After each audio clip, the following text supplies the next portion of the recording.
The book of the prophet Zephaniah.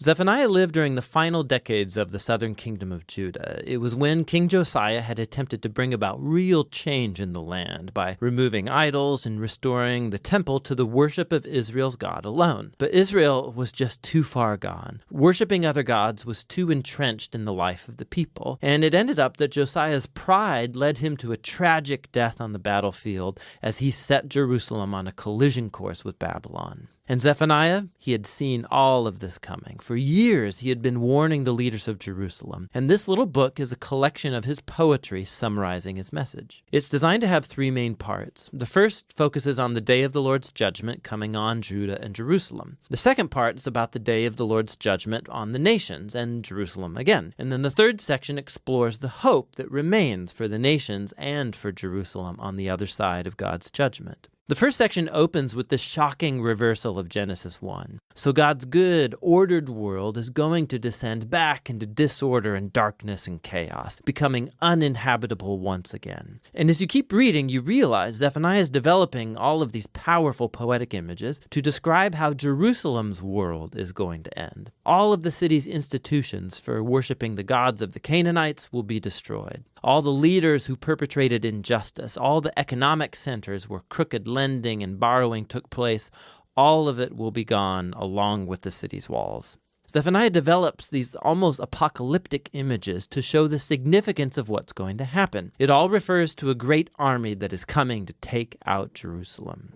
Now, it's interesting that Zephaniah never mentions whose army God's going to use to bring this judgment. Now, we know from the other prophets, Micah or Habakkuk, that it's Babylon, but Zephaniah never mentions that, and it's because he wants to highlight God's role in orchestrating the rise and fall of the city. And actually, that's what gives Zephaniah hope. Not that Jerusalem as a whole can avoid its fate, but in the closing poem of section 1, he calls on anyone in Jerusalem who would seek the Lord. And he says these will make up the faithful remnant, the people who could be spared if they repent. In the second section, Zephaniah widens his focus to include the nations around Judah. So the Philistines or Moabites, the Ammonites, even the Assyrians. He accuses all of them of corruption and violence and arrogance, and he predicts that all of them will fall before Babylon too.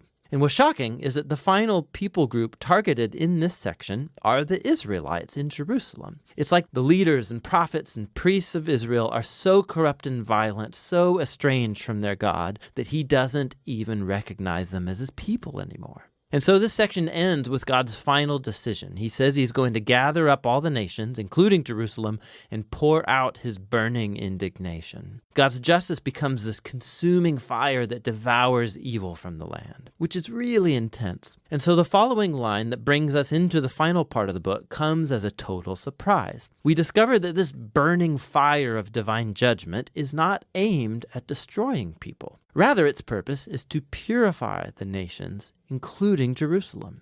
So the section begins as God says that he's going to heal and transform the rebellious nations into one unified family. And that after being purified, they're going to turn from their evil and call upon the name of the Lord. These images point to the fulfillment of God's promise to Abraham all the way back in Genesis 12, that God would find a way to bless the nations, and Jerusalem as well. The conclusion of the book focuses on the restoration of the city at the center of the nations. God's presence is there in the restored city, along with that faithful remnant that's been humbled and transformed by God's mercy. And they're called to sing and rejoice. And then in this striking image, we're told that God is a poet who wants to sing too. Your God will live among you, and he will celebrate you with songs of joy, Zephaniah says. The closing poem of the book ends with these very powerful images about God gathering up into his family, the outcast and the poor and the broken, where he exalts them into a place of honor. And that's how the book ends.